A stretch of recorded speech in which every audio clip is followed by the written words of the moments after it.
sous le règne de Félix-Antoine Tshisekedi, il y a des faits sanitaires qui ont frappé le monde. Alors, je pense que l'élo avec Félix-Antoine Tshisekedi, il y a des avancées qui sont faites. Félix-Antoine, lorsqu'il est arrivé au pouvoir, Transco n'existait presque plus. Mais aujourd'hui, nous avons Transco. Au-delà des Transco, nous avons Transacademia. Je ne peux pas demander aux Congolais de réélire M. Félix Tshisekedi ou de ne pas l'élire. Mais je vais appeler chaque citoyen à sa conscience. Vous partez d'abord déposer les candidatures d'une manière dispersée et après, vous allez vous réunir. Fausseté. La coalition s'est faite en amont et non en aval. Ici, de rappeler comment M. Félix Tshisekedi est arrivé au pouvoir. Comment il a coalisé avec M. Vital Kamerhe. Ils se sentent dessaisis. On dépose la caution où? Où est-ce qu'on dépose la caution? C'est à la CENI. Quand est-ce que monsieur... Rappelez-vous de l'histoire. Attendez, pardon. Est-ce que monsieur, comment on dit, monsieur Vital Kamerhe n'était pas chiffré lors des élections? Il était, pardon? N'était pas chiffré lors des élections? Être chiffré, sur la machine à voter. Y avait-il pas moyen d'élire monsieur Vital Kamerhe? Vous parlez lors de la proclamation des résultats, monsieur Vital Kamerhe n'avait pas eu une proclamation? Monsieur Vital Kamerhe ou vous parlez de monsieur... Parce que vous avez parlé de Vital Kamerhe, vous avez parlé de Moïse Katumbi. J'ai parlé de Fayoulou. J'ai parlé de monsieur Vital Kamerhe. Je vous repose la question. Non, ne me reposez pas la question. Je pose la question. Que chacun réponde de la manière qui la convienne.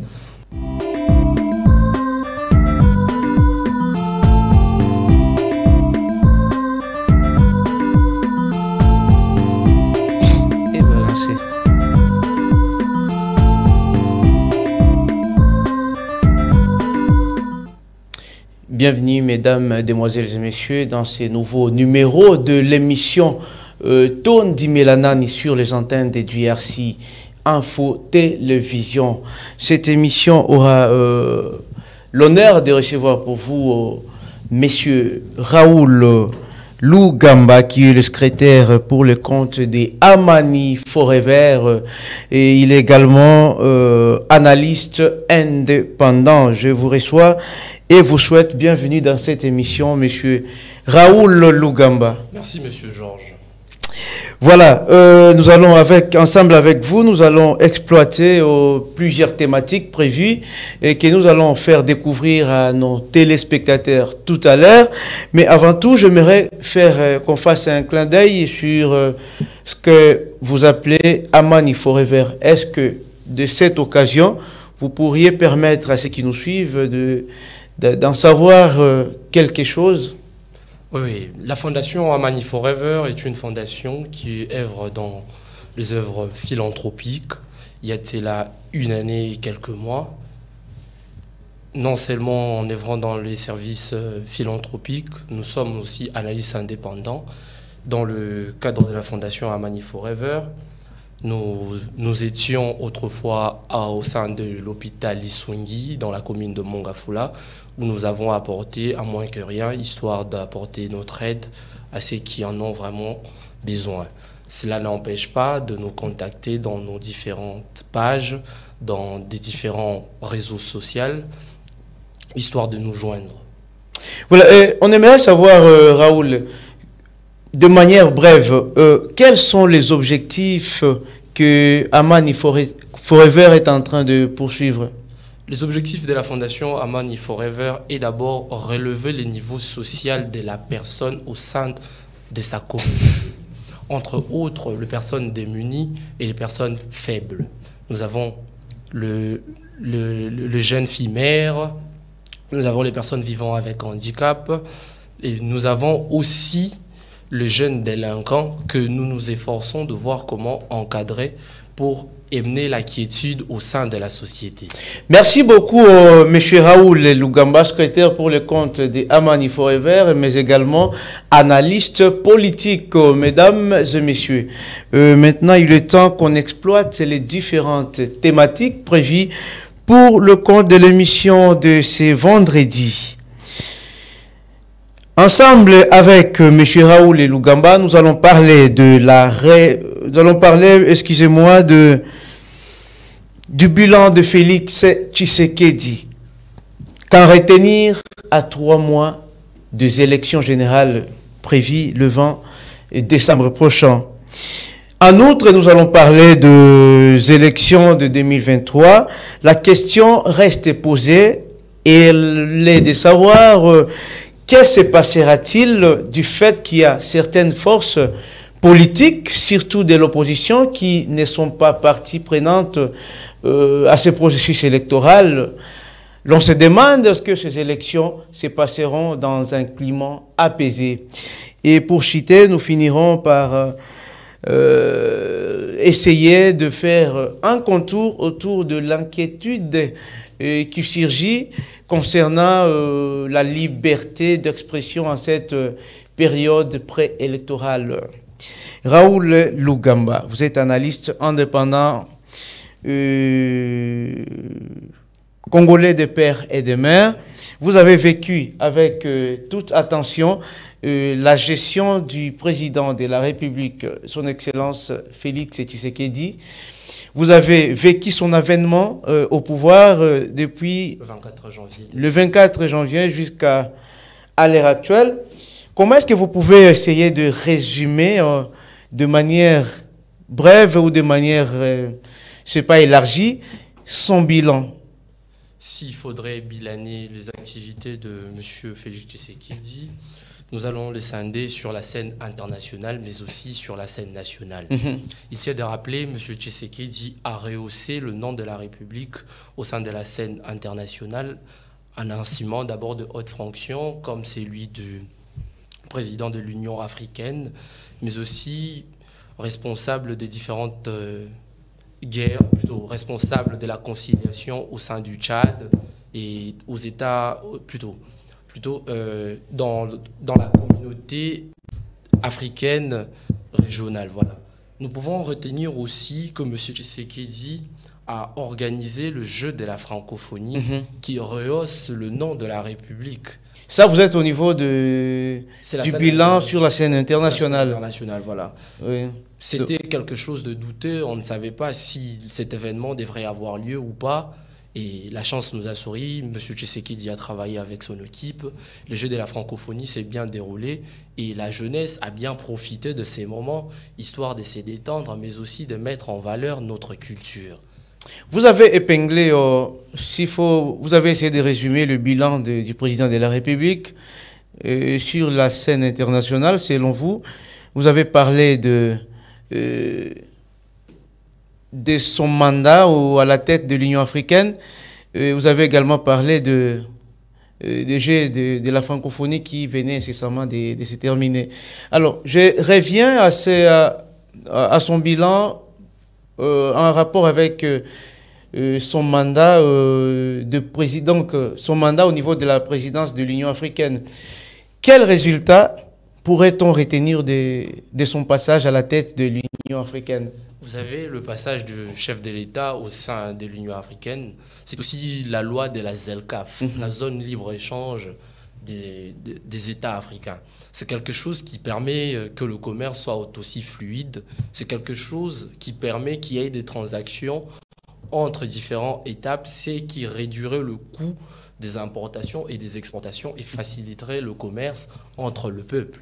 C'est quelque chose que nous saluons de passage ici au plateau de Dia. De manière concrète. De manière concrète. Qu'avons-nous gagné du fait que président Oyabiso Azala, une fois président, il y a Union africaine? Bon, nakolobati oyo chef de l'État asili ko sala pona République na katia. Na moment Azala qui président à l'Union africaine. C'est vrai qu'Azala qui président à l'Union africaine, mais la question il y a République et Azala qui penate mingi.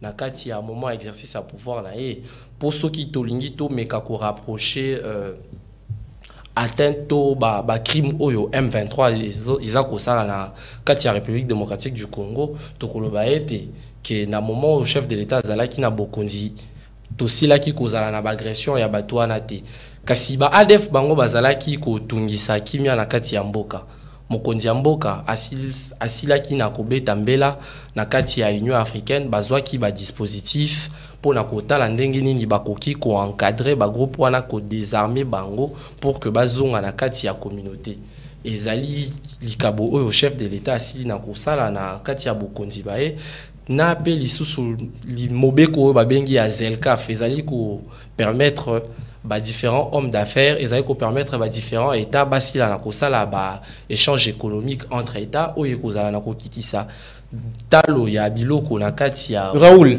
tozala théorique s'il vous plaît, les Congolais nous suivent. Moi j'aimerais que vous soyez un tout petit peu pragmatique. Yebisa Baimboka, qu'est-ce que la RDC a gagné du fait que Mokonzi, donc on peut dire le président de la République, Oyabiso, a Zala, président de l'Union africaine, Nangonga, Owana, qu'est-ce que Biso, Tosili Bongo n'a gagné na Tawana? Nathan wana tosili ko gagner yango na sili na koloba la loi ya Zelkaf ezali mobeko moko esi na kosala te ba commerce ezala lisusu na mbilinga te ezala susu na pasité entre hommes d'affaires pe lisusu entre état yango moni mobeko wana ko permettre batu o ba kosala commerce entre Tanzanie, RDC, Angola biso nyonso tozala relier na mobeko moko oyo kosala ki batalo wa biloko ezala pe lisusu mingi te po mobeko wana ezali kosala zone libre échange ezali kosangisa biso. Pour vous savez, la RDC est au centre de l'Afrique, donc la RDC est en train de relier tous les 4 coins du continent. Nous jouons un rôle très stratégique au sein de l'Afrique. C'est la raison même que le chef de l'État a entériné la loi de la Zelkaf qui a été votée par les 2 parlements qui nous aident jusqu'à aujourd'hui dans la vie socio-économique. Bouclons le bilan du président de la République sur la scène internationale avec la francophonie. Pour vous, le fait d'organiser ces Jeux de la francophonie ici chez nous, c'était une réussite du bilan? Oui, le Jeu de la francophonie a été une réussite. Nous devons l'avouer parce que vous savez, il y a bien des années, nous n'avons rien organisé ici dans la République démocratique du Congo. Mais avec la vision du chef de l'État, nous avons organisé le Jeu de la francophonie. On ne parle plus de la RDC comme étant seulement un pays agressé ou encore un pays de guerre ou un pays corrompu. Mais on a fait parler la République comme étant un pays sociable, un pays de grands événements. Avec le Jeu de la francophonie, nous avons eu à réunir des différents États auxquels nous avons vendu aussi la bonne culture que nous avons et la bonne image de la République. En dehors de la bonne image de la République, du point de vue sécuritaire, qu'avons-nous bénéficié de l'organisation de Jeux de la francophonie ici chez nous? Vous savez, lors de l'organisation de Jeux de la francophonie, jusqu'à sa conclusion, les responsables de cette organisation n'ont jamais décrié le cas des morts. Ils n'ont jamais décrié des incidents qui pourraient nuire les intérêts de la République. Ce qui revient à dire que la sécurité était au maximum, où les gens ont assisté avec beaucoup d'aisance au sein des entités sportives, bien évidemment. Vous avez vu les Marocains, le Marocain, le Burkinabé et bien d'autres pays qui ont assisté au jeu. Ils n'ont jamais décrié que la sécurité a été un problème ici. Ici, ils se sont quand même plaints des conditions d'hébergement au début. Ça, vous vous rappelez? Oui, les conditions d'hébergement... Les conditions d'hébergement ne pouvaient faire du bruit au début, mais ils ont eu eux-mêmes, le Marocain, à rectifier que après leur cri d'alarme, le chef de l'État s'est impliqué personnellement pour pallier à ces problèmes. Cela revient à dire que le chef de l'État a un regard sur tous ces événements. Voilà. Parlons à présent du bilan de Félix Tshisekedi au niveau interne. Là, vous étiez sur la scène internationale. Nous revenons maintenant au niveau, s'il faut le dire, local ou au niveau national. Comment pourrais-tu coter de manière fermée le bilan du président de la République? Je vous pose une question fermée. Que répondrez-vous, que direz-vous de son bilan, positif ou négatif? Le bilan du chef de l'État sur le plan interne, nous ne pouvons pas dire qu'il est positif, nous ne pouvons pas dire qu'il est négatif. Il est moyen. Pourquoi il est moyen? Nous avons l'avènement de la gratuité de l'enseignement. c'est vrai que c'est quelque chose qui pallie en quelque sorte la vie sociale. Mais il y a aussi des imbroglios qui se posent. Quelle est la qualité d'enseignement qui régit de cette gratuité? Le chef de l'État, pas plus tard hier, qui, en Côte d'Ivoire, il a décrié la qualité de l'enseignement. Ce qui revient à dire qu'il faudrait d'abord encadrer et bien cerner cette gratuité, de manière à ce que les récipiendaires de cette gratuité soient au top de ce qu'ils vont devoir donner à la nation plus tard. Vous savez, lorsque l'éducation est défectuée, nous formons des criminels. En ce qui concerne la gratuité de l'enseignement, nous allons demander au chef de l'État, au chef du gouvernement, d'avoir un regard très scrupuleux sur cette matière. Parlant de la gratuité de l'enseignement, j'ai comme l'impression que vous trouvez que ça n'a pas été une réussite à 100%. Ça n'a pas été une réussite, mais il ne faudrait pas l'enlever, plutôt l'encadrer de manière à ce que... Qu'est-ce qui n'a pas marché selon Raoul? Ce qui n'a pas marché dans la gratuité de l'enseignement, vous savez, il y a les grèves intempestives.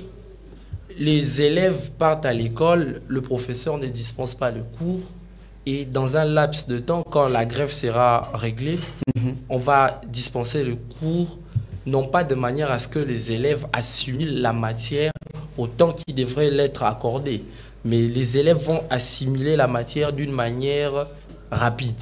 Et c'est quelque chose qui dérange la psychologie des enfants, c'est quelque chose qui dérange l'éducation et la formation des enfants. Est-ce que le sureffectif a aussi été un problème? Parce qu'il y a des salles de classe qui devraient normalement contenir 30, 40 élèves, mais puisqu'il y a question de gratuité, il y a École Moussoussou, on atteignait même dans une salle de classe plus de 100 personnes, 100 élèves. Est-ce que cela pourrait aussi couper ça quelque part? Yango aussi na kolobate gratuité enseignement ezali loka mabete. Kasi il fallait bazala na ko encadrer yango po soki ba encadrer yango. Ata soki ba élève bazali 30 stopé 60. Soki ba ban ezali et que mwana azali na esika na ya kovanda kokoma na kinya. Et que professeur pas eu mosolo ya kitoko po ya pesa asala mosala na ena bolingo. Vous avez parlé, vous avez, je peux dire, jugé le bilan du président de la République comme pas pour étant positif ou pas comme étant négatif. Et ici, vous venez de parler de la gratuité de l'enseignement comme étant l'un des projets du président ayant réussi. Alors, je vais vous revenir. Cette fois-là, vous allez aussi nous dire, vous allez dire aux Congolais, ce qui n'a pas pu marcher pendant ce mandat du président de la République, lors de son quinquennat. Très chers téléspectateurs, je vous annonce que nous ne sommes pas seuls avec M. Raoul. Il y a également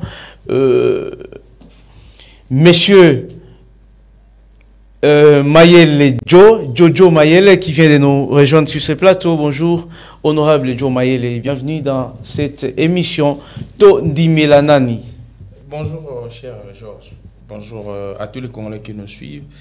Mes très sincères excuses pour le retard parce que nous venons d'avoir une urgence qui a fait que nous puissions évacuer à certaines occupations. En tout cas, nos très sincères excuses à votre personne et à toutes les personnes qui nous suivent à la maison et partout ailleurs. Et puis, salutations à mon débatteur avec qui nous Raoul, il s'appelle Raoul, avec qui nous partageons les idées. Salutations au président de la République, Félix-Antoine Tshisekedi, et à toutes les autorités de la République qui font un travail bien. Quand moi je parle du travail bien, je vois toujours la gouverneure du Lualaba, Madame Fifi Masuka, je vois Madame Yvette Angoussi et son parsec, je vois le développement très rapide de la province du Lualaba, donc je ne peux pas passer dans les médias sans pourtant faire point de cette chose. En tout cas, je pense que nous serons à la hauteur et nous allons répondre à toutes vos questions. Merci beaucoup. Merci beaucoup, Joe Mayele. Du coup, nous entrons dans le débat avec vous, parce qu'ici, les questions, comme première thématique, Tozaï Kolobela,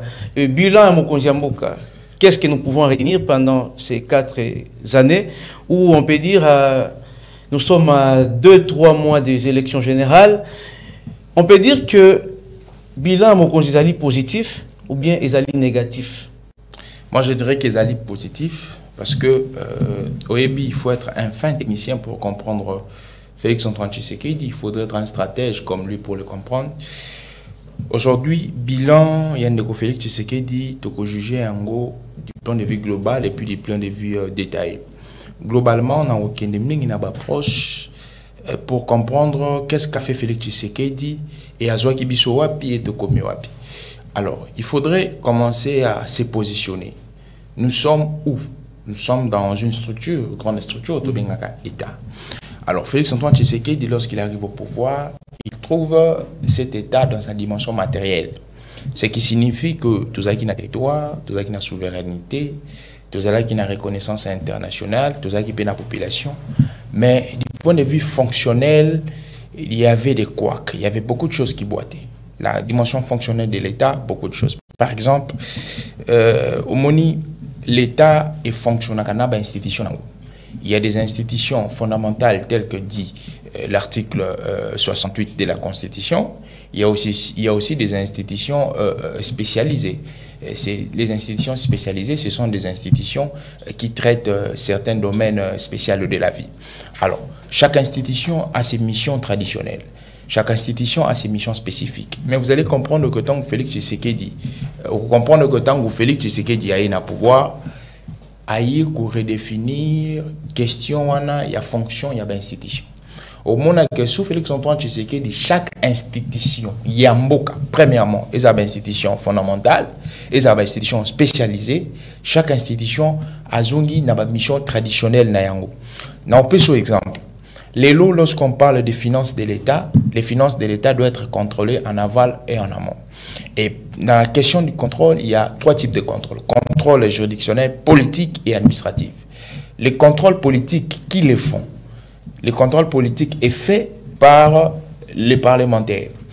Posez-vous la question. Dans les régimes antérieurs, est-ce que le contrôle politique était fait? Entre guillemets. Le contrôle juridictionnel, qui les fait?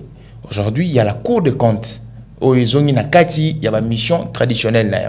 Est-ce qu'on peut dire que sous ces régimes, le contrôle politique s'est fait? Oui, le contrôle politique s'est fait parce que tout le monde y a commission, et plusieurs commissions, il y a Assemblée nationale, plusieurs commissions à Sénat, où ils ont un ministère pour échanger un ministre sur base. Et il y a gestion sur base, il y a un projet étatique.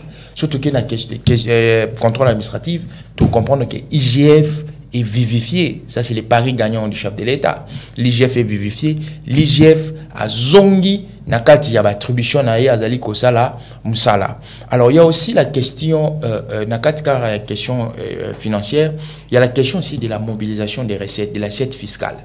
Nous avons connu des entreprises publiques. Hier, je ne sais pas si mon frère le connaissait, mais moi hier, nous avons connu pratiquement que les entreprises étaient publiques facialement, mais pas de fait. Ça signifie que publiquement, mais fonctionner, il y avait une certaine même d'une famille quelconque ou abandonné au monde d'entreprises publiques comme des vaches au lait. Il y a un ministre de l'enseignement, paix à son âme, il est déjà mort, je ne refuse de citer son nom.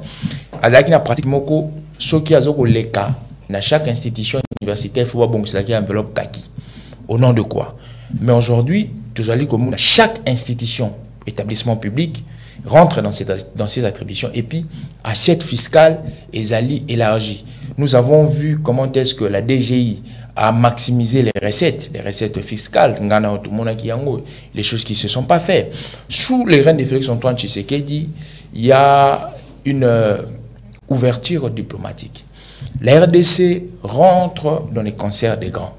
Dans tous les salons diplomatiques aujourd'hui, lorsqu'on parle des questions qui renferment certaines pertinences, le Congo ne manque pas. Je vous donne un exemple. Tant que on a des questions environnementales sur la forêt tropicale, vous avez vu pas plus tard qu'hier, on a réuni les présidents indonésiens, les présidents brésiliens et les présidents Félix-Antoine Tshisekedi, les pays qui englobent les plus grandes forêts tropicales. Donc, je pense que même du point de vue diplomatique, la relation diplomatique, aux hommes ici, sous Félix-Antoine Tshisekedi, tous allez qui na gymnastique diplomatique, il y a un corps. Au monde il y a eu des grands chefs d'État qui ont défilé ici. Je vous donne un exemple. Par exemple, le président Erdogan, le président turc. La Turquie aujourd'hui dans le puzzle mondial, c'est un bourreau. Hein. En Europe, c'est la 7e économie. Et l'Europe, c'est la 11e destination mondiale du point de vue touristique. Tout le monde a qui le président suisse a défilé à Kiawa, tout le monde a qui le pape. L'effet que les chefs d'État viennent dans un territoire quelconque, cela signifierait que ce territoire-là a une certaine sérénité. Parce qu'une institution, le roi chef de l'État, et qu'il se déplacer Pambate, président de la République, il se déplace à Pambate. Ndeko Joe Mayolo, excusez-moi, Ndeko Joe Mayele. Allez-y. Vous suivre, on a l'impression que bilan Yamoko Jambo Kaizali beaucoup plus remarquable au niveau il y a diplomatie, mais bénéficiaire il y a bilan naïe au Bazali Baimboka les petits peuples. Je vous poserai la question de savoir qu'en est-il du panier de la ménagère. Moi par exemple, je viens de la commune de Mongafou, là j'étais avec le bourgmestre tout à l'heure là, j'étais en train de suivre un dossier. Et curieusement, dans mon Inzele, moi, j'ai applaudi Fachi. C'est sorti vers courant là-bas. J'ai vu, c'est pour la première fois. Qui est bénéficiaire? Ce qui est dans Zamba Telecom, Kobanda, ça, ce sont des choses que moi, je vous envoie aussi à aller voir. Ok, dans Zamba Telecom, Kobanda, et Sikaba Kitara, Tina Gokota, Tina Zamba, avant que le président arrive, Nzela, on est à asphalté. C'était très difficile pour Batouba Bima, Tina Nzela. Puis, on a bien en route, Matadi. C'est à peu près combien de kilomètres? Je ne sais pas trop calculer les kilométrages, mais ils ont très bien asphalté, très bien fait. Au quotidien, la place où on a l'électricité, alors, le chef de l'État, tant qu'il y a Congo, il a bon trouvé... $, au lobby. Ben oui, le chef de l'État, quand il est venu en RDC, quand il a accédé au pouvoir, il a trouvé tout était urgence. Il a urgence, a trouvé Congo une insuffisance rénale. À tout vent on a sida, à tout vent on a tibère, à tout vent on a carie dentaire, on a malaria chronique. Alors, il faut commencer à opérer d'abord la RDC. Opérer la RDC en faisant une opération pour remplacer rien à RDC. Alors, on a commencé par ça. Commencer par ça, ça signifie il a fallu commencer d'abord à aménager les terrains, montrer aux autorités congolaises la différenciation entre bien privé et bien public. Ça passe par où? Ça passe par les changements de mentalité, ça passe par la vivification des instances, des contrôles, comme je l'ai dit. Et lorsque la JBC, il y a l'État est tondi, donc JBC a l'État est tondi, et c'est par là que l'État congolais qui n'a pas redistribution, l'État qui n'a pas redistribution. Mais il ne faudrait pas oublier une chose. Sous le règne de Félix Antoine Tshisekedi, il y a des faits sanitaires qui ont frappé le monde. Il y a la crise coronavirus qui a frappé le monde, qui a paralysé les économies. Grâce à Dieu, nous subsistons. Et ce sont des faits qui ont fait que, excusez-moi pour la tautologie, ce sont des choses qui ont fait que, du point de vue économique, tous en allant-terre. Mais il ne faudrait pas aussi oublier, Félix Antoine Tshisekedi, Tanguaï n'a pouvoir, accouti un mal qui était assis. Le mal sur l'économie congolaise. L'économie congolaise est extravertie. Extraversion, et autres à la libanda. On ne produit rien. On fait que Kosomba, Koyanangotinakati. Alors, il faut commencer à redéfinir les politiques économiques. Alors, pour couper ça élan, on a vivifié Kanyamaka Sese. Kanyamaka Sese Lelo, tout le monde qui, au début de la mandature du président, Massango et Kanyamaka Sese et Yaki. Alors, je pense que l'élo avec Félix Antoine Tshisekedi, il y a des avancées qui sont faites. Mamaye Moubane Tungama, Bana Mundela Tungangoti l'élo, tout le monde a ngoté zala retapé, sauf que tout le monde va privé ou bazaki na ba fin politique, à Okende, à Tchepencho na bloc moko, à salut publicité nae, mais l'État congolais est un État responsable. Aujourd'hui, Mamaye Mou est reconstruite. Et la tirobe nango yasika. Voilà, on va chuter avec vous, Ndeko Joe Mayele. Ici, vous affirmez que le bilan du président de la République est positif. Oui, positif. Et le président de la République lui-même avoue que son bilan est encourageant. N'est-ce pas une contradiction? Non, c'est juste une différenciation des mots. Parce que quand une personne dit encourageant, ça signifie qu'il est dans le bon. Ce qui est encourageant n'est pas nécessairement Si, bon. c'est encourageant. Quand on vous dit... Ce qui est encourageant est tantôt bon, tantôt mauvais. Lorsqu'on vous dit c'est encourageant, ça vous dit que vous êtes... ça signifie que vous êtes dans le bon chemin. Quand on pas dit, du tout. Si, lorsqu'une eau est tiède, on dirait qu'elle est chaude ou elle est froide. Quand vous dites c'est comme si on dit ce n'est pas encourageant. Ça signifie quoi? Quand il y a déjà la négation, il y a la négativité. Nous portons Félix-Antoine Tshisekedi, communicateur de l'Union sacrée. Nous disons que c'est positif. Positif, mais pas largement positif. Là, c'est une nuance encore qu'il faut donner. Positif. Pourquoi pas largement positif? Non, pourquoi largement positif? Parce qu'il y a encore à faire. Qu'est-ce qu'il reste à faire? Il y a beaucoup de choses à faire. Il faut asseoir. Nous avons touché sur les sociales, mais on n'a pas assis les sociales. Parce qu'il faudrait vous dire, les sociales ne se limitent pas par le boire et le manger. Les sociales, c'est tout ce que l'homme a besoin pour vivre. Les hôpitaux, le transport.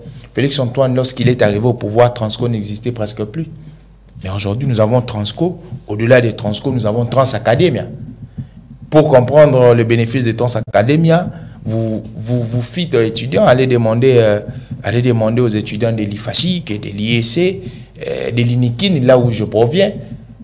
Et je ne sais pas, mon ami, ici, il provient aussi d'une université de Kinshasa. Il va demander à ceux-là qu'ils ont laissé les biens fondés de Transacademia. Donc, je pense que le président a fait ce qu'il faut faire. Et puis, il ne faudrait pas oublier, il y a une touche très qualitative que le président a ajoutée sur l'armée congolaise. L'armée congolaise... C'est quoi cette touche? Tout le monde le voit. Comment est-ce que l'armée congolaise se restructure les jours le jour?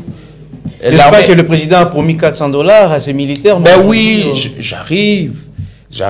Il y a une majoration significative de soldes de militaires et des fonctionnaires de l'État. C'est très significatif.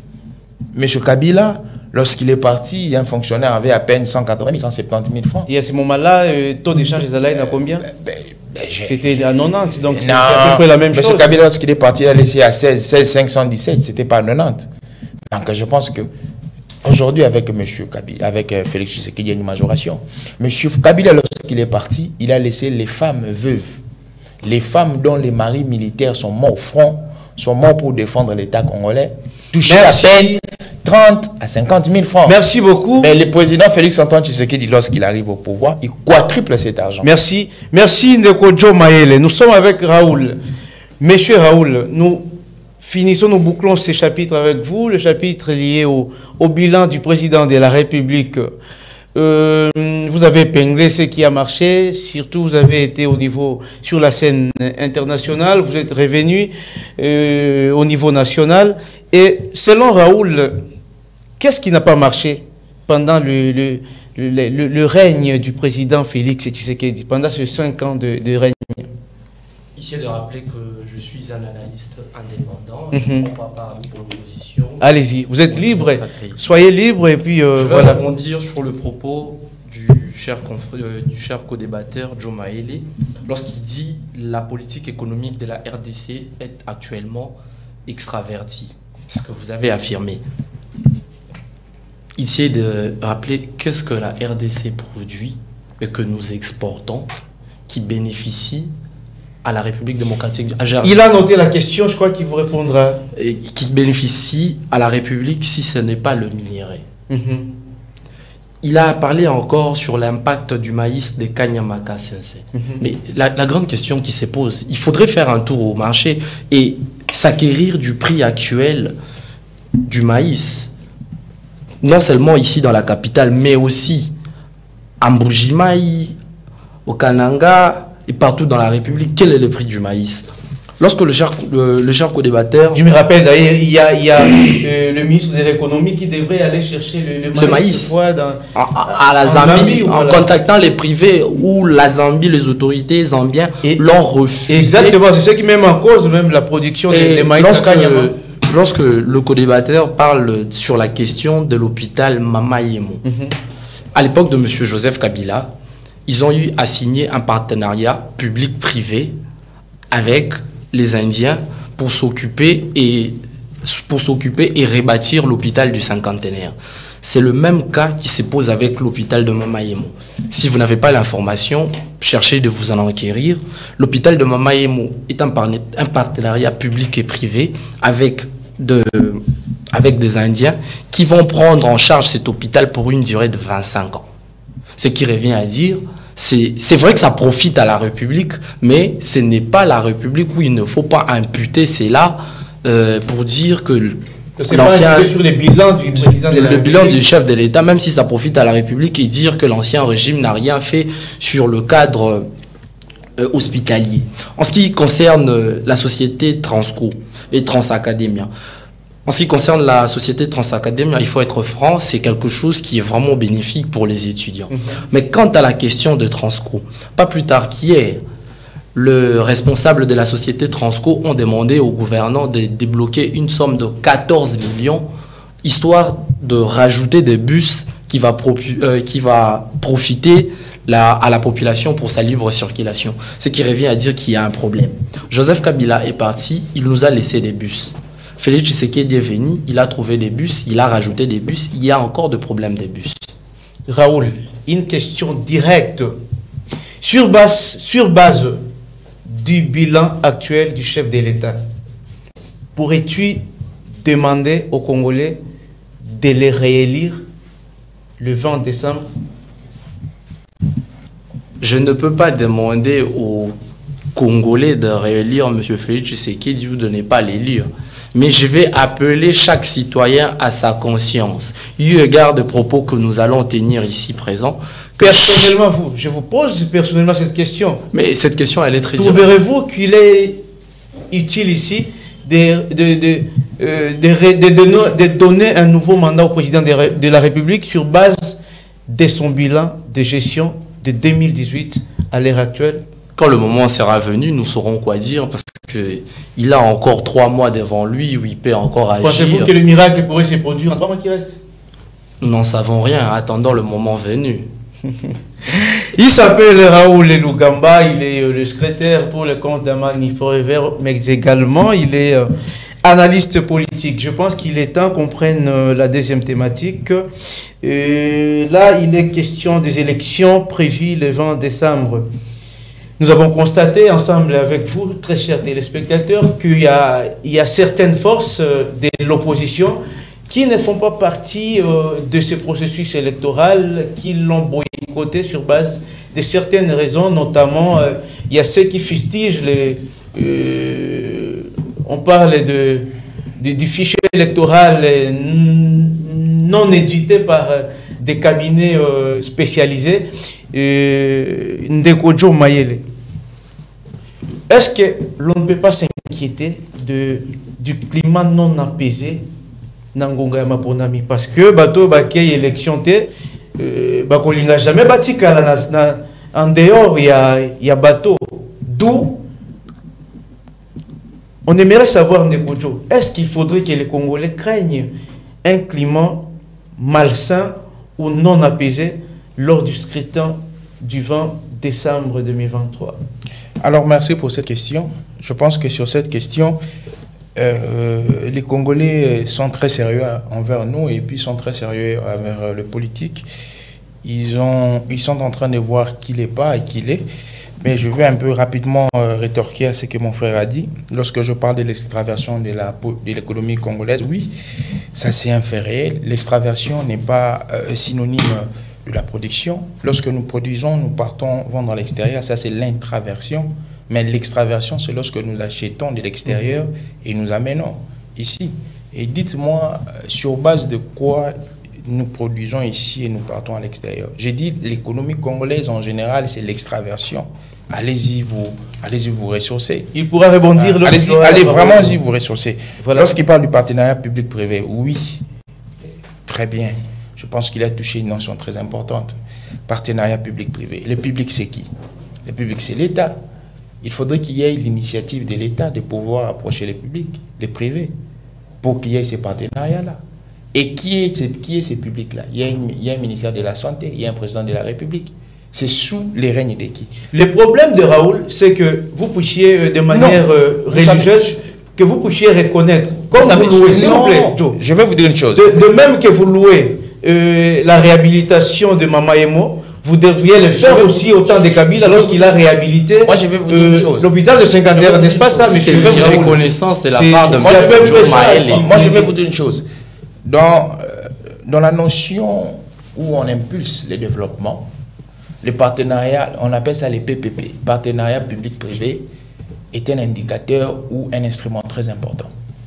Les partenariats publics-privés au Congo, c'est fait pas seulement dans le domaine sanitaire, même dans les domaines miniers, et même dans les domaines entrepreneurs, ça s'est fait. La personne qui a commencé les PPP, c'est Léopold II. Lorsqu'il a voulu développer le Congo, il a fait ces PPP-là, avec les CNK, les CNK, Société Nationale du Kivu, Société Nationale du Katanga. Il a fait ça. Et aujourd'hui, c'est ça le monde. C'est ça le monde. Si l'État congolais voit que bon, dans les domaines sanitaires, qu'est-ce qu'on doit faire? Parce que dans les partenariats publics-privés, il y a ce qu'on appelle les sociétés à charte, il y a ce qu'on appelle les sociétés avec économie mixte, il y a ce qu'on appelle les sociétés à utilisation publique. Alors, quel est le mal s'il y a un PPP? Il n'y a pas un mal. C'est sur initiative d'une personne. Même la construction de routes. Si on prend les Congolais, on dit bon, on fait un PPP entre vous et l'État, construisez des routes, vous prenez des péages les frais de péage pendant 3 ans et puis ça reste à l'État. Où est le mal? C'est une méthodologie pour impulser le développement. Merci beaucoup, Joe. Parlons de la non-participation de l'opposition. Revenez très bien. Revenez très bien à l'histoire. Félix Antoine Tshisekedi, lorsqu'il arrive au pouvoir, Transco n'existait presque plus. Il y avait moins de 10 bus. Et qu'en est-il de la société Congo Air? Moins de 10 bus. Transco n'existait plus. Donc, je pense que Félix, lorsqu'il arrive, il va donner un nouveau souffle à Transco. Et avec la multiplication de Transacadémia. Alors, pour la question électorale, permettez-moi, je vais un peu être chrétien. Parce que tous ces jours, lorsque je parle des questions électorales, j'aimerais bien prier. Oui, j'aimerais prier pour le Congo et puis prier pour les opposants. Et prier voilà comment ces réformes à prière. Je dis, Kadima, aie pitié de M. Fayoulou. Oh, je te salue, Kadima, père du processus électoral. Voilà aujourd'hui, Fayoulou veut rentrer au processus électoral. Oh, Kadima, Fayoulou n'a que 50 000 $. L'autre 50 000 $, il attend Kachoboué. Oh, Kadima, que Fayoulou ne te cherche pas le soir, mais qu'elle te cherche pendant les jours. Nous chassons tout esprit de glissement. Nous chassons tout esprit de négociation pour qu'on puisse intégrer les généraux de Fayoulou au processus électoral. Merci Kadima pour proclamer Félix Antoine Tshisekedi président de la République. Amen. C'est intéressant ce que vous avez dit là, vous avez fait là. Mais, Nakati a prière, une question me vient. Vous pensez vraiment à un niveau où Fayoulou Azali, il peut manquer 100 000 $ pour qu'il y ait postulé? C'est une question. Il est bien clair que donc raison naïe pour être qui n'est c'est la question liée au fichier électoral où ils allaient crédible. Je vous donne 2 éléments. Le premier élément, c'est que M. Fayoulou, lorsqu'il a postulé à la présidence, il n'était pas sous la casquette de l'ECD. Il a postulé sous la casquette de Lamouka. Et qu'est-ce qui a composé Lamouka à l'époque? L'homme de Kachoboué, Jean-Pierre Bemba, l'homme de 475 maisons, Adolphe Mouzitou, Matungulu. Ils ont fait ce qu'on appelle en Kikongo les Tintsangi. Vous connaissez les Tintsangi? Toi tu mets 10 francs, moi je mets 10 francs pour qu'on le porte. Fayoulou. Vous parlez de Genève? Ben oui, je parle de Genève. Je parle de Genève. Là où il y avait la décision. Oui, je parle de Genève. Et lorsque. Je parle de Genève. Je parle de Genève. Et c'est ce qui a porté Fayoulou à la présidence, comme candidat président. Et la deuxième des choses, c'est les cadres juridiques actuels, qu'on appelle la loi électorale. Le cadre juridique a fait que les terrains soient restreints. L'article 22 de l'actuelle loi électorale donne une certaine une ouverture. Qu'est-ce qu'elle dit cet article? Il faudrait que les 60% des chaises à pouvoir soient représentées par des candidats. Ça signifie que si dans la députation nationale, nous avons 500 sièges, il faudrait qu'un parti politique, un regroupement présente 300 candidats. Dans les 300 candidats, on doit payer les cautions.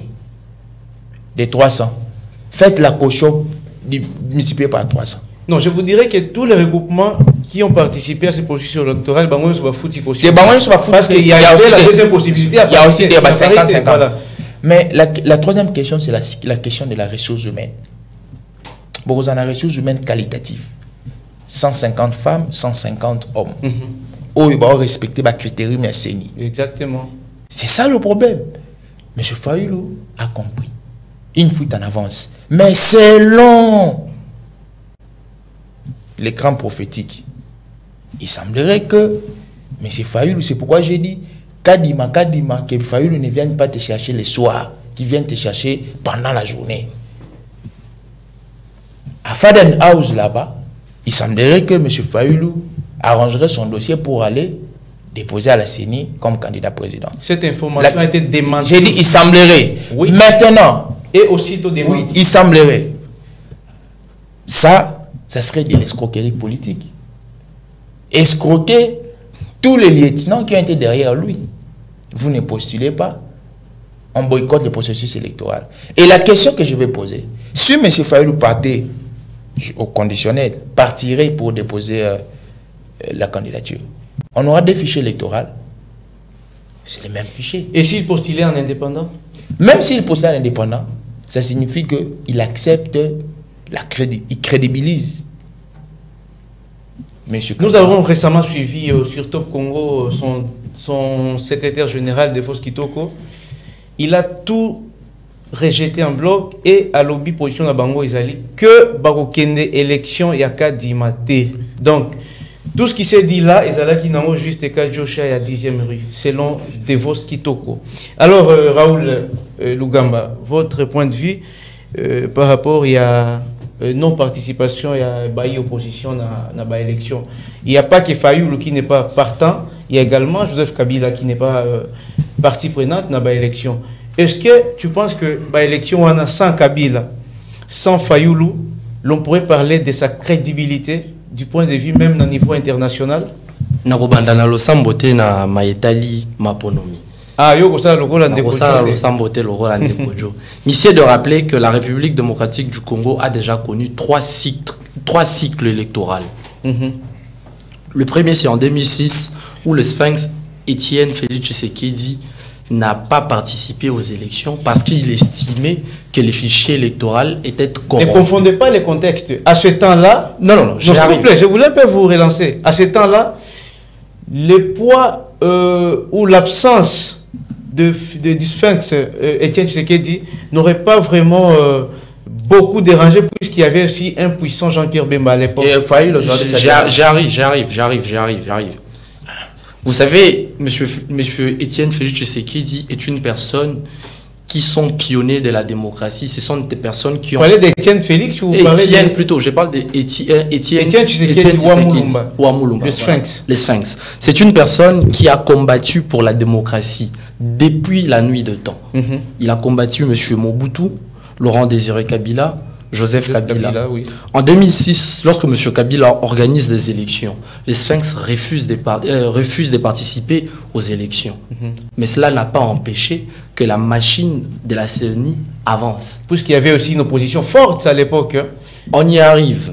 Aujourd'hui aussi, il y a une opposition qui existe. Par exemple, sans ou avec M. Kabila. Quel est parce que vous allez demander à M. Djou, vous avez monsieur inexistante. Mais qu'est-ce que vous entendez par l'opposition? Non, c'est une Djou qui vous répondra comme ça. Non, mais qu'est-ce que M. Djou entend par opposition? Ils ont toujours dit que l'opposition n'existait pas depuis que l'UDP est au pouvoir. Ça, c'est son avis à lui. Ici, de rappeler que l'opposition, c'est toute personne qui a un avis contraire au régime actuel. Donc l'opposition est bel et bien là. L'opposition existe bel et bien, monsieur Georges. Nous avons connu 3 cycles électoraux. Et la population congolaise a une maturité décernée qui devrait être au pouvoir et qui ne devrait pas l'être. Si nous avons commis des erreurs en 2006 et que nous l'avions encore recommis en 2011, en 2018, soyez-en sûrs, en 2023, il n'y aura pas d'erreur.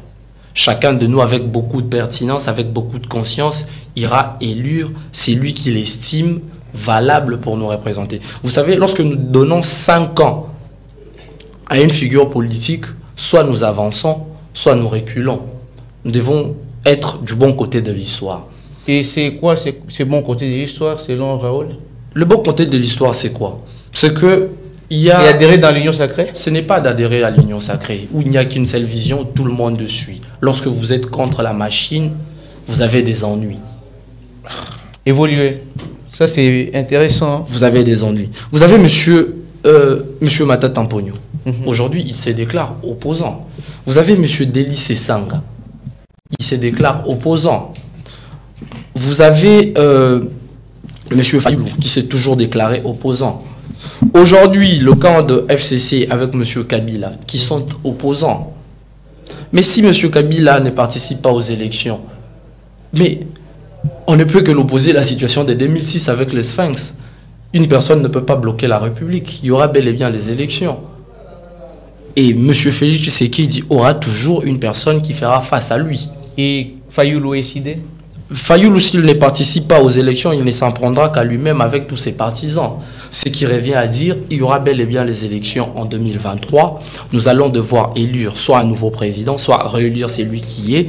Raoul et Lugamba, avoir les élections n'est pas un problème. Mais la question qui se pose, c'est de savoir de sa crédibilité. Ou c'est dans quel climat que ces élections se passeraient. Vous voyez? Parce que là, il y a 2 forces et pas n'importe lesquelles. Le FCC, c'est une force et les SID de Fayoulou, une force aussi.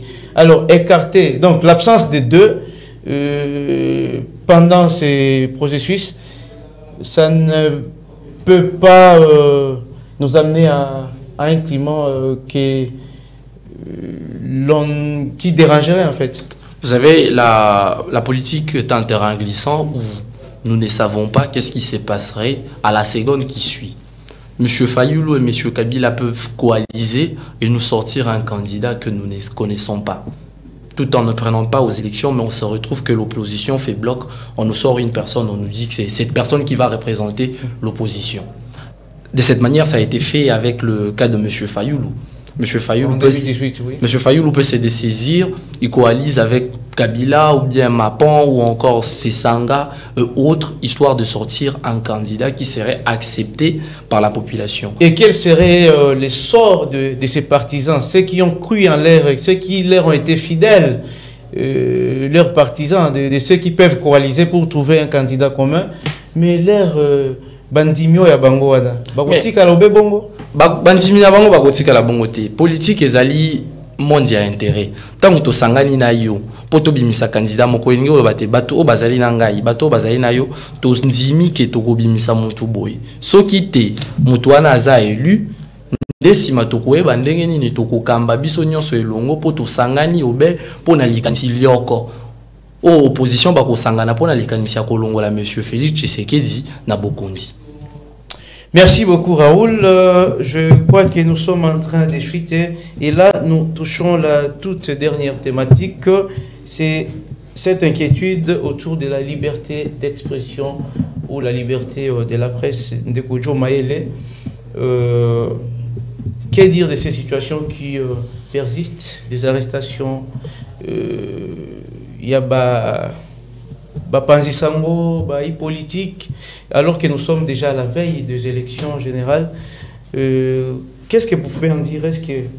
Pourquoi est-ce qu'on empêche? On empêcherait plutôt, il faudrait que je parle au conditionnel, pourquoi on empêcherait à certains compatriotes de hausser les tons alors que Tozaïko qui est déjà dans ma ponami? Je pense qu'on n'empêche à personne de hausser les tons. Sur cette question, on a très millimétré.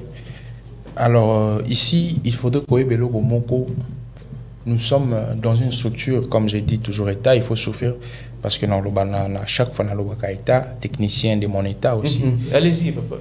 C'est que l'État est régi par la loi. Toutes les personnes, toutes les corporations qui y sont doivent respecter les règles. Tous une approche systémique. L'État a un système, on a un sous-système où il y a une interaction. Donc, il faudrait que les lois qui régissent la société, la corporation, soient respectées. Lorsque un journaliste est de surcroît, de renommée, se comporterait comme s'il était au-delà ou au-dessus des règles de droit. Parce qu'un journaliste, je sais que son arme, c'est quoi? Sa parole et sa main, par les écrits et par la bouche. Et par les écrits, par la bouche, vous pouvez commettre aussi des infractions. Par les écrits et par la bouche, vous pouvez outrepasser les règles du droit. Mais lorsque par vos écrits, vous outrepassez les règles du droit, surtout les règles qui régissent la République démocratique du Congo, vous allez être interpellé. Et puis lorsqu'on vous interpelle, on vous interpelle comme citoyen congolais, comme un individu qui vit sur le sol congolais, qui est réglementé, qui est régi par la loi de la République. Lorsqu'on parle de la liberté de presse, vous lisiez l'article, je crois 22 ou 23 de la Constitution, on vous dira que oui, la liberté de la presse est garantie, mais il y a une loi qui doit faire quoi? Il y a une loi qui doit organiser. Cette loi qui doit... Pourquoi la loi doit organiser? Parce qu'elle doit réguler ces terrains-là. Les terrains de la presse, la loi doit la réguler. Je pense aujourd'hui, s'il y a arrestation, on n'arrête pas parce que cette personne-là, cette tête-là, ne plaît pas au régime Tshisekedi. On arrête parce que cette personne-là, par ses actes, par ses paroles, par ses écrits, a blessé les dispositions légales. La question de la candidature commune de l'opposition, je pense que mon frère est déjà déphasé. Il n'y aura pas de candidature commune. Pourquoi? Parce que on fait la candidature commune en amont, pas en aval. Matata Pognon a déjà déposé, il a payé 100 000 $. Vrai ou faux? Il a déposé, oui. Il a payé 100 000 $. Vrai ou faux? Mais que cela n'empêche qu'à retirer candidature Naïs. Mais lorsqu'il retire... Il peut déposer pour se désister. Laissez-moi, je vais vous dire. Lorsqu'il retire, et qui va remettre la caution? À moins que les candidats qu'on va choisir comme candidat commune puissent commencer à redistribuer l'argent. Techniquement et politiquement, la candidature commune est en amont. Ce n'est pas en aval. J'ai dit techniquement. Parce que vous savez... il y a encore cette possibilité. La plupart des personnes qui amorcent le chemin politique, excusez-moi, ce ne sont pas des initiés. Ce sont des... les concepts me fuient, mais ça sera un peu très rigolo. Ce sont des parvenus, hein, des personnes qui ont des velléités autres, peut-être qui ne maîtrisent pas la chose étatique, ou soit qui sont spécialistes dans un domaine quelconque, qui sont économistes. Et s'il arrivait que, que l'opposition se réorganise dans ce sens-là, ça pourrait faire peur à l'Union sacrée en quelque sorte? Politiquement, ils sont amoindris par les stratégies. Politiquement, ils sont amoindris. Parce que les élections, lorsqu'on doit le réparer, on le prépare dans une boîte noire. Dans cette boîte noire-là, il y a les grandes décisions et les grandes orientations qu'ils ont prises. C'est après qu'on vient l'appliquer. Vous partez d'abord déposer les candidatures d'une manière dispersée et après, vous allez vous réunir. Fausseté. Excusez monsieur Georges, dans la diachronie de temps, du propos de monsieur Joe Maele, il dit la coalition s'est faite en amont, non en aval. Ici, de rappeler comment M. Félix Tshisekedi est arrivé au pouvoir.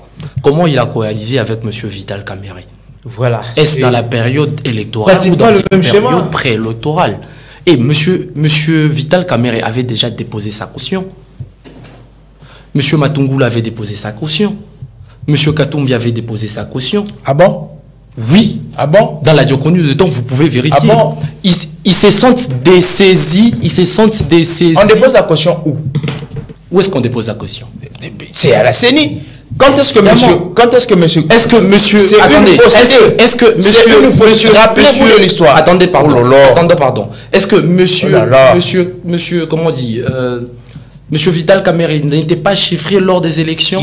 Il était, pardon? N'était pas chiffré lors des élections? Être chiffré, sur la machine à voter. Y avait-il pas moyen de lire monsieur Vital Kamerhe? Vous parlez lors de la proclamation des résultats, monsieur Vital Kamerhe n'avait pas eu une proclamation? Monsieur Vital Kamerhe ou vous parlez de monsieur... Parce que vous avez parlé de Vital Kamerhe, vous avez parlé de Moïse Katumbi. J'ai parlé de Fayoulou. J'ai parlé de M. Vital Kamerhe. Je vous repose la question. Non, ne me reposez pas la question. Je pose la question. Que chacun réponde de la manière qui la convienne. En 2018, M. Vital Kamerhe n'avait pas eu de résultats lors des élections. Il en a eu, il a même été proclamé par... M. Fayoulou n'avait pas eu de résultats lors des élections. Je pense que le ciel a la réponse. Mais à c'est cette... Non, j'arrive. Je pense que le ciel a la réponse à cette question et que ce qui s'avère maîtriser le rouage. Je suis par la liberté d'expression en ce qui concerne la liberté d'expression, le co-débatteur l'a bien dit, nous sommes dans une république qui doit être encadrée. Nous sommes dans une république où l'état de droit est prôné. La liberté d'expression ne doit pas être confondue avec une diffamation d'informations ou la diffusion de fausses informations. Lorsque une personne est accusée d'une infraction, l'infraction qui lui est imputée doit être prouvée. Il jouit de ses moyens de défense. La République, on ne peut pas accuser une personne sans infraction. Et si l'on accuse une personne d'une infraction, il jouit de ses moyens de défense, quitte à la justice de dire le droit, sachant pertinemment que le média est le quatrième pouvoir. Moi, je peux dire que le média est le premier pouvoir parce que, vous savez, vous influencez la manière de réfléchir des gens, vous influencez la manière de voir la vie dans la société. C'est ça la force. Selon Raoul Lugamba, le média a eu le premier pouvoir dans un État. Nous l'inscrivons dans cet ordre, sachant pertinemment... Premier pouvoir? Non, nous n'avons pas dit que c'est le premier pouvoir, mais nous l'estimons de son influence eu égard de la société. Eu égard de son influence à la société, lorsque une personne qui a une grande influence émet un propos, ces propos ont une grande influence sur la vie de particuliers. Merci beaucoup. Et je vais chuter en disant, la justice doit faire son travail en ce qui concerne la liberté de la presse et qu'il ne faut pas s'inquiéter lorsque vous êtes accusé d'une infraction. Merci beaucoup Raoul Lugamba, secrétaire de la Fondation Amani. Voilà, Fondation. Voilà, nous finissons avec vous. Je ne sais pas si vous avez un mot de la fin pour pouvoir... Moi, je pense que nous sommes, nous, l'Union Sacrée, nous sommes préparés pour réélire Félix-Antoine Tshisekedi à la tête de cet État plutôt. Nous avons porté les gants pour le combat électoral. Tant pis à ceux qui n'iront pas au combat électoral. Je pense qu'ils n'auront que leurs yeux pour pleurer. Et je pense que le peuple congolais est assez mature pour comprendre qui est escroc politique. Je pense que même les différents communicateurs qui déambulent dans les différents médias sont en train de voir qui il faut suivre et qui il ne faut pas suivre. Il y a certaines personnes qui travaillent pour leur famille, pour leurs propres intérêts. Aujourd'hui, l'histoire est témoin et l'histoire va nous rattraper. Il y a un monsieur qui est toujours censé privatiser les structures politiques. Aujourd'hui, il a privatisé les ambitions et les velléités, comme on dit en français courant, des enfants d'autrui. Merci beaucoup. Cette émission est terminée. Mesdames, Mesdemoiselles et Messieurs, merci parce que vous avez été nombreux à nous suivre. Je rappelle que nous avons reçu sur ce plateau Monsieur Joe Mayele. Il est le communicateur de l'Union Sacrée. Et en face, il y a eu Raoul Lugamba, analyste indépendant et secrétaire de la Fondation Amani. Ensemble, nous avons parlé de plusieurs thématiques et nous avons brossé du bilan du président de la République et nous avons également parlé de l'inquiétude autour de la liberté d'expression, mais également nous avons parlé des élections et de la non-participation de certaines forces politiques à ce processus électoral. Nous nous revoyons prochainement pour un nouveau numéro. Au revoir.